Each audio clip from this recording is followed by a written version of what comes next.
예수님은 갈릴리 지방에서 한동안 사역을 하시다가 유대인의 명절이 있어서 예루살렘에 올라오시게 되었습니다. 이 명절은 불임절이라고 하는 그런 명절로 생각됩니다. 불임절의 유래를 보면 당시 그 파사나라고 하는 그런 나라가 있었는데, 이 파사나라의 아하수로 왕 때에 그 왕은 하만이라고 하는 그 사람을 지위를 크게 높여 모든 대신들 위에 두고 그 하만 앞에 절하도록 했습니다. 그런데 모든 사람들이 하만 앞을 지나면서 절하는데 그 가운데 오로지 유대인 출신 모르드게는 절을 하지 아니하고 그냥 지나갔습니다. 그래서 이 하만이 패심하게 생각하면서 모르드게뿐만 아니라 유대인 모두를 다 전멸시키고자 했습니다.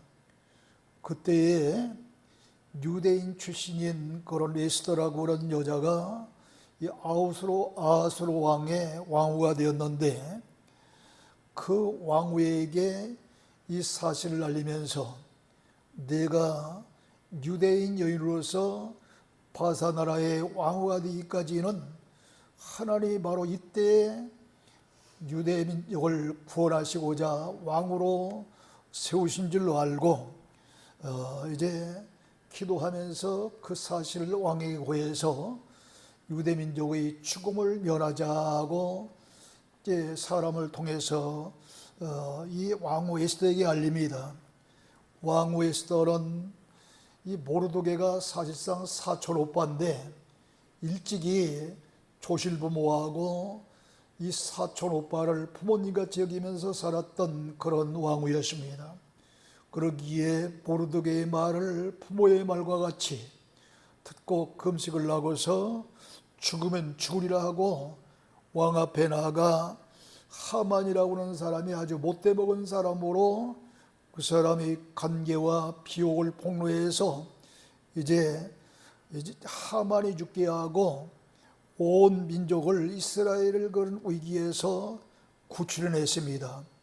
이날을 에스더서에 보면은 9장 26절로 32절에 보면은 불임절이라 이렇게 명하고 지키게 되었습니다.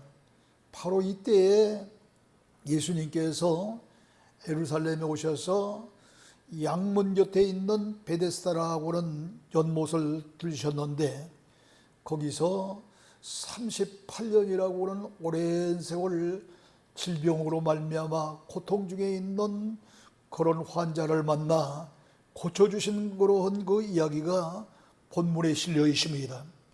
당시에는 베데스다 연못 주위에 행각 5이 있었고, 그 행각 안에는 많은 그런 병자들, 또 앞을 못 보는 그런 맹인, 또 다리가 이렇게 장애가 생겨서 걷지 못하고 저는 사람, 또 혈기 마른 사람들, 그리고 본물의 주인공인 38년 된 그런 그 병자가 누워 있었습니다.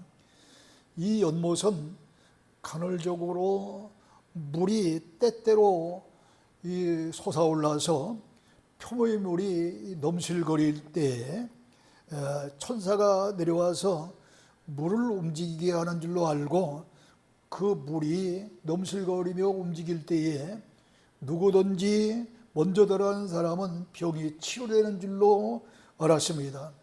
그래서 베데스다 연못 주위에 있는 행각 5그 안에는 많은 병자들이 물이 동함을 기다리면서, 물이 움직임을 기다리면서 누워 있었던 것입니다. 예수님은 예루살렘에 상경하시어서 다른 곳 들릴 곳도 많았는데 왜 하필이면은 질병과 장애로 고통을 받는 소외되고 이런 소망이 없는 그런 사람들이 모여 있는 곳을 찾았을까요? 예수님은 그 어떤 누구보다도 세상에서 소외되고 병들고 힘들고 가난하게 산 그런 그 사람들을 더욱더 애처롭게 여기고 사랑하신 그런 예수님입니다. 그러기에 많고 많은 건 드릴 것도 많았지만 이렇게 특별히 이 불임절 명절을 맞이해서 예루살렘에 상경했다가 이 베데스다 연못가에 찾아오신 줄로 믿습니다. 근데 이 가운데 38년 된 병자를 선별하시고 치유해 주셨습니다. 여기에는 굉장히 뜻깊은 그런 영적 의미가 있어요. 이 사람은 다른 병자들과 달리 몸도 잘 움직일 수 없고 또 의지까지도 완전히 마비된 그런 병자였습니다. 그대로 놔두면 언젠가는 죽을 수밖에 없는 그런 환자였습니다. 이는 이스라엘의 비참한 영적 상태를 보여주는 그런 환자인 것입니다.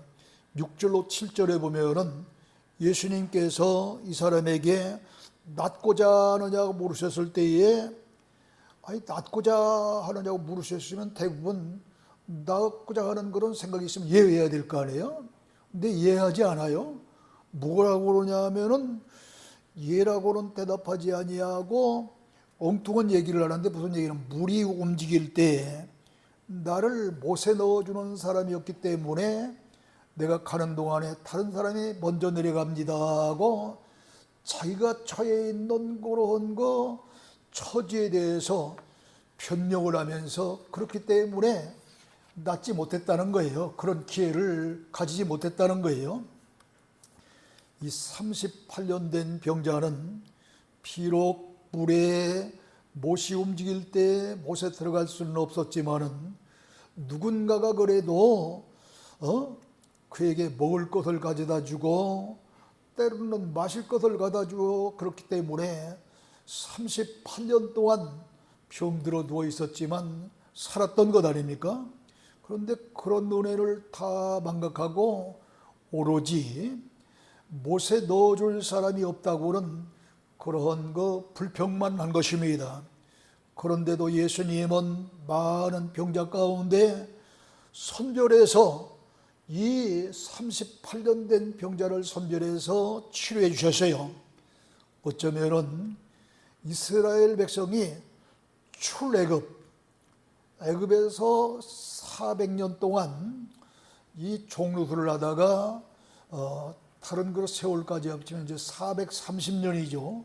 430년 후에 출애굽을 오게 되는데 출애굽을 한 후에 광야에서 먹을 것이 없는 그러한 허울판인데도 불구하고 매일 새벽 내려주시는 그런 만나로 또 고기가 먹고 싶다고 할 때는 메추라기를 내려주셔서 먹여주시고 낮에는 그 뜨거운 그러한 장렬한 태양을 가려주시기 위해서 구름 기둥으로 밤에는 추위를 가려주시기 위해서 불기둥으로 인도하시면서 수많은 그런 이적을 통해 은혜를 베푸신 하나님의 역사를 체험했음에도 불구하고 어려움과 역경에 부딪히기만 하면 하나님과 모세를 원망하며 불평했던 이스라엘 백성과도 똑같은 모습을 이 38년 된 병자가 보여주고 있는 거예요.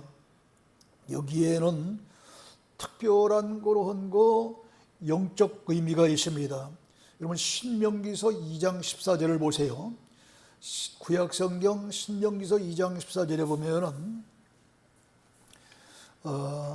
이 38년 된 병자는 과거에 이스라엘 백성이 가데스 바나에서 떠나 스레 시내를 건너기까지 광야에서 38년 동안 헤매다가 가나안 땅에 들어가지 못하고 다 죽은 연수와 같습니다. 우리는 광야 생활을 보통 광야 40년 그러는데 이 광야 40년은 실상 38년인데 4,4,5입을 해서 그냥 광야 40년이라고 하는 것이고 실질적으로는 가데스 바나에서 떠나서 스레시나를 건너기까지 38년 세월이 걸렸습니다. 더 정확하게는 38년하고도 4개월이 걸렸습니다. 근데 신명기서 2장 14절에 보면은 이제 38년 이야기가 나오죠. 이렇게 애굽에서 출생해서 나온 사람들은 38년 동안 광야에서 헤매다가 여호수아와 갈렙에는 다 죽고 말았습니다. 38년 된 병자는 불신앙으로 어려움이 올 때마다 하나님께 그리고 모세에게 원망을 하며 불평했던 이스라엘 백성의 상징적인 그런 인물입니다. 지금 이 사실을 여지껏 우리들은 잘 깨닫지 못하고 알지 못했어요. 그러나 이 신명기서 2장 14절의 말씀을 볼 때에 이러한 모습이 바로 이제 38년 된 그런 병자의 모습이고, 그 38년 된 병자의 모습은 38년 동안 광야에서 헤맸던 이스라엘 백성들의 모습이다 하는 사실을 발견하게 됩니다. 오늘 본문 9절에 보면은 38년 된 병자가 낳은 날이 마침 무슨 날이라고 그랬어요? 안식일 날이다 그랬잖아요. 안식일 날. 안식일 날은 편히 쉬는 날이 안식일 날이에요. 그러므로 38년 동안 질병으로 말미암아 고통받고 소외를 당하며 살아왔던 비참한 삶의 종지부를 찍은 날이 38년 만에 맞는 바로 안식일 날이었습니다. 건강한 사람으로 복된 삶을 살 수 있게 된 것입니다. 이 사실은 이스라엘 백성이 38년 동안의 험난한 광야 생활을 청산하고 가나안 땅에 들어가 복된 삶을 살 수 있게 된 것과 같은 그런 이치입니다. 38년 된 병자는 그동안 수많은 사람들을 보았을 것입니다.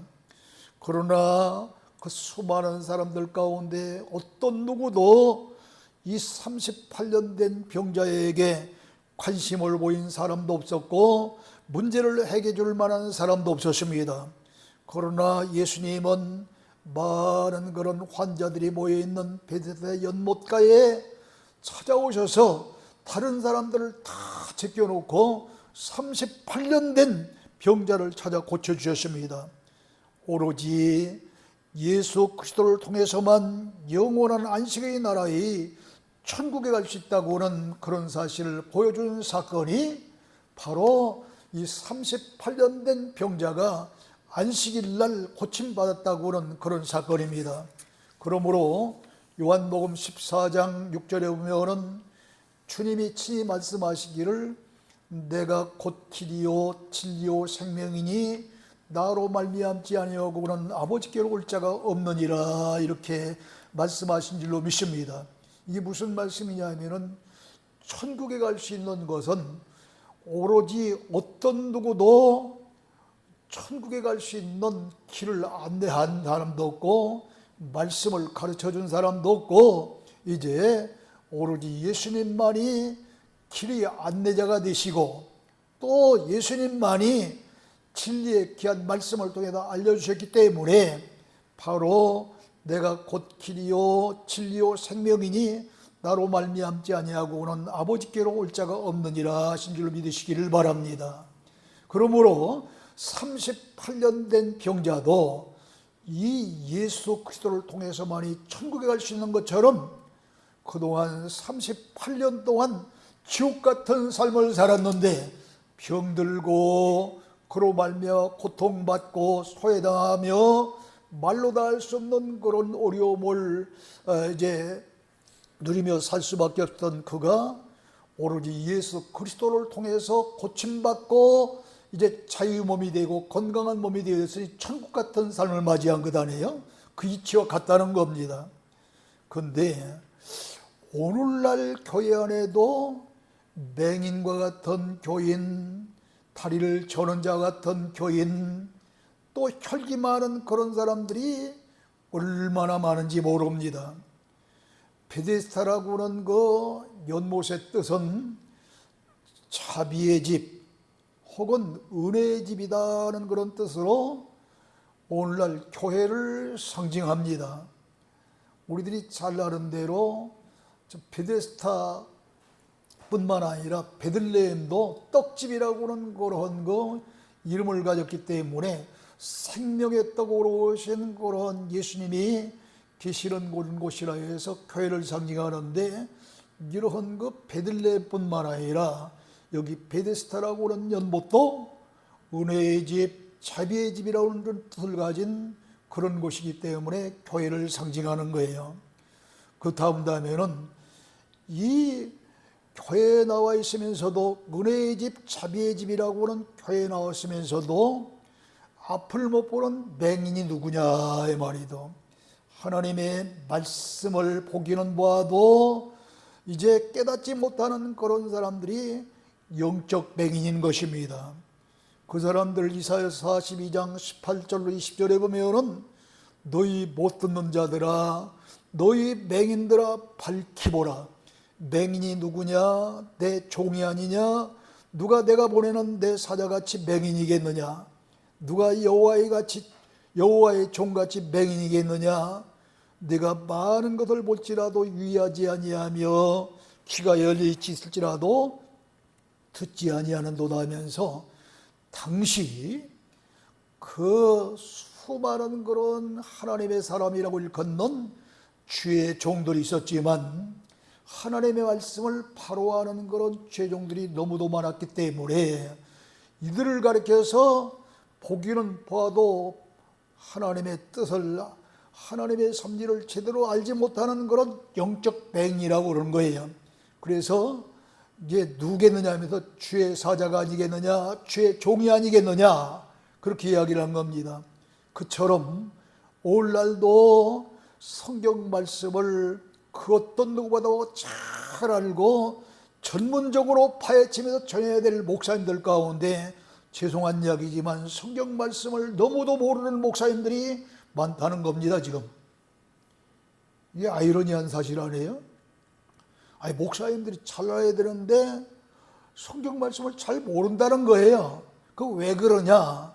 지금까지는 우리가 교훈의 말씀이나 기복적인 그런 설교를 통해서 은혜를 받고, 또 그런 그 말씀을 듣고도 예수 그리스도를 믿음으로 말미암아 구원받는 은혜의 시대였지만은, 이제는 그런 시대가 아니라 하나님의 귀한 말씀인 진리의 말씀, 보다 깊고 높고 단단한 그런 이 진리의 말씀인 의의 말씀이 바로 마지막 시대에 필요한 그런 말씀인데, 지금까지 교회를 크게 부흥시켰던 목사님이든 유명세를 가지고 온 세계를 누비어 전국박방을 누비던 이런 목사님들이 이 의의 말씀을 모른다고 한다면은 마지막 때에 바로 성경을 보아도 알지 못하는 그런 영적 맹인이 아니겠느냐, 이 말씀인 줄 믿으시기를 주의 축원합니다.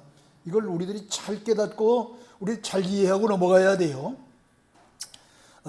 그래서 마태복음 15장 14절에 보면은 이런 사람들을 가리켜서 맹인이라고 하면서, 맹인이 맹인을 인도하면 둘이 다 구덩이에 빠지리라 그런 것입니다. 두 번째, 그렇다면은 도대체 또 다리를 저는 자들은 누구겠느냐 이 말이죠. 당시 유대인들처럼 하나님의 말씀을 보고 듣고 배워 알기를 많이 알고 있는데, 그때 당시는 율법이죠. 구약시대 율법 알고 있는데 그 율법대로 행치 않는 그런 사람들입니다. 이 때문에 알았으면은 그대로 행해야 되는데, 한쪽 아는 거는 정상적인 것 같은데 그걸 행치하니까 비정상적인 거 아니에요? 이 때문에 다리를 저는 거와 마찬가지야. 다리는, 온전한 다리는 두 다리가 똑같이 잘 걸을 수 있는 다리가 온전한 다리지, 한쪽만 제대로 뛸 수 있고 한쪽은 제대로 못 뛴다면은 다리 저는지 아닙니까? 근데 알기는 알면서도 행치 않으니까 다리를 저는 것과 같다 그런 이야기입니다. 그럼 오늘날도 마찬가지입니다. 교회에 나와서 아무리 의의 말씀이 됐던 교훈의 말씀이 됐던 뭐 어떤 말씀이 됐던 듣고 아는 건 그럴듯하게 많은데, 그 말씀대로 행치 않는다고 한다면은 영적으로 다리를 저는 자다 이 말입니다. 또 당시 유대인들은 율법 정신을 잘 알면서도 그 율법 정신을 망각해버리고 위선적으로 살았습니다. 뭔가 한편이 부족했습니다. 이렇게 하나님의 귀한 말씀, 성경 말씀을 잘 알면서도 핑계대고 위선적으로 사는 사람, 하나님의 뜻대로 말씀대로 살지 못하는 사람이 영적으로 다리를 저는 자다 이 말이에요. 세 번째, 당시 유대인들처럼 사랑과 자비가 메말라 있고 감정에 메말라 있고 피를 보러도 춤을 출 자가 없다고 한다면은 이들은 눈물이 없는 애국하면서도 눈물이 없는 이런 사람들이 혈기 마른 자인 겁니다. 마찬가지입니다. 오늘날도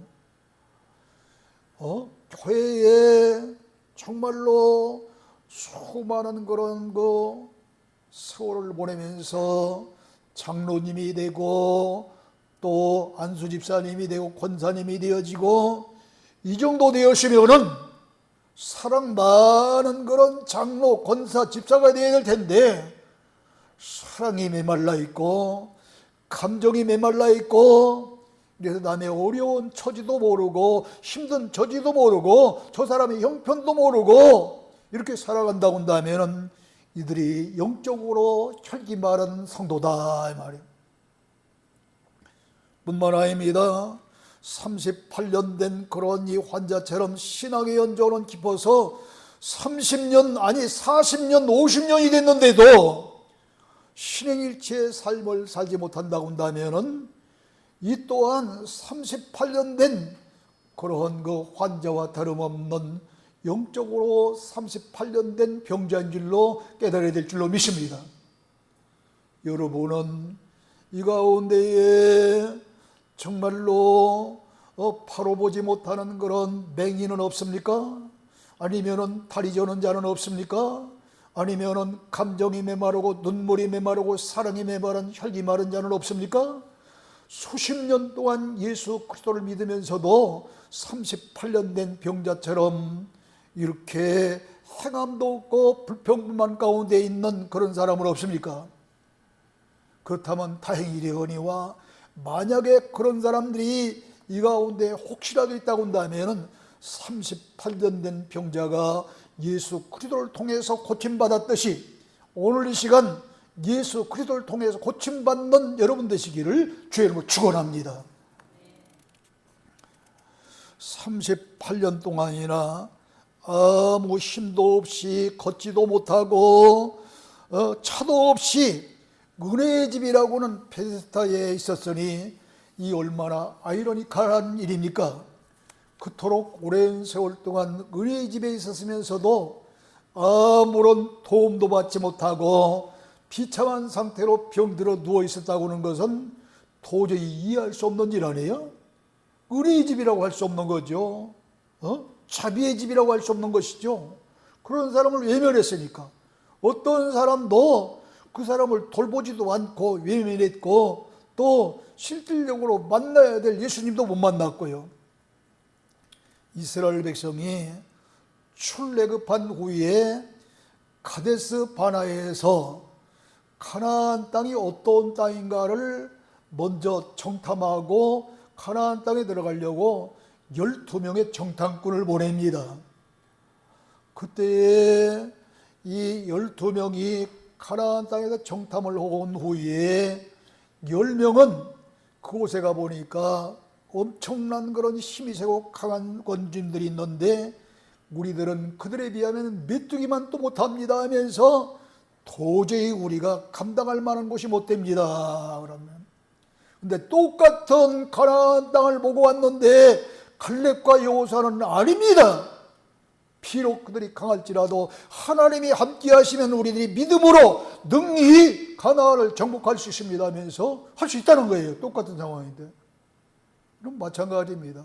똑같은 말씀을 듣고도 한쪽에서는 은혜 받는데 한쪽에서는 불평불만이고 원망이 있습니다. 똑같은 그런 상황에서 할 수 있다고 하는 사람이 있는가 하면 할 수 없다고 하는 사람이 있습니다. 오늘 결과가 어떻게 되십니까? 이 12명의 정탐꾼 가운데에 이 10명 때문에 모든 그런 출애굽한 백성들이 광야 40년 동안 헤매다가 다 죽습니다.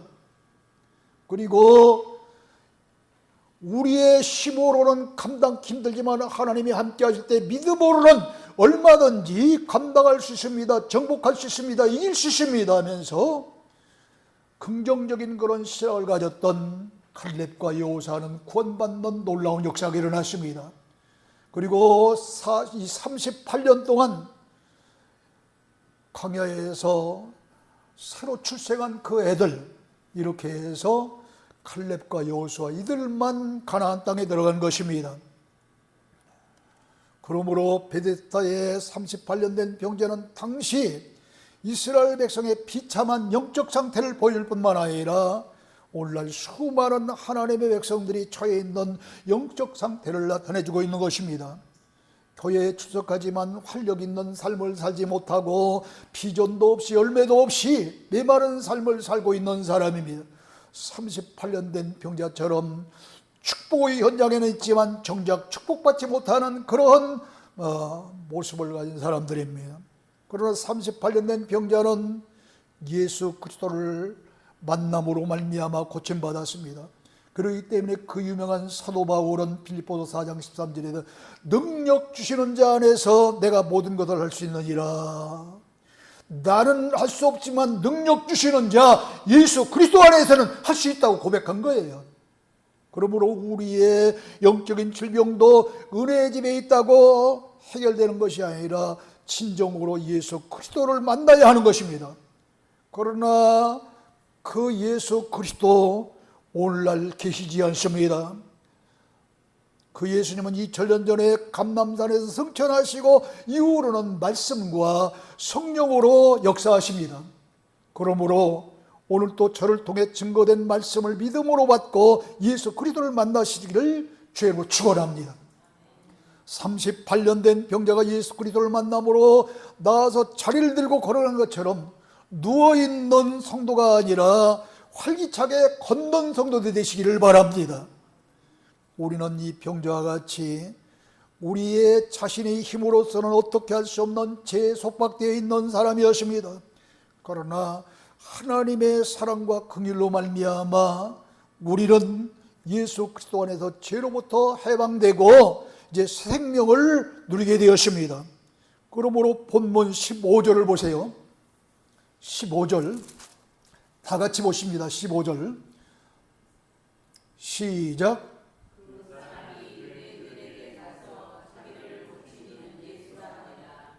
아멘.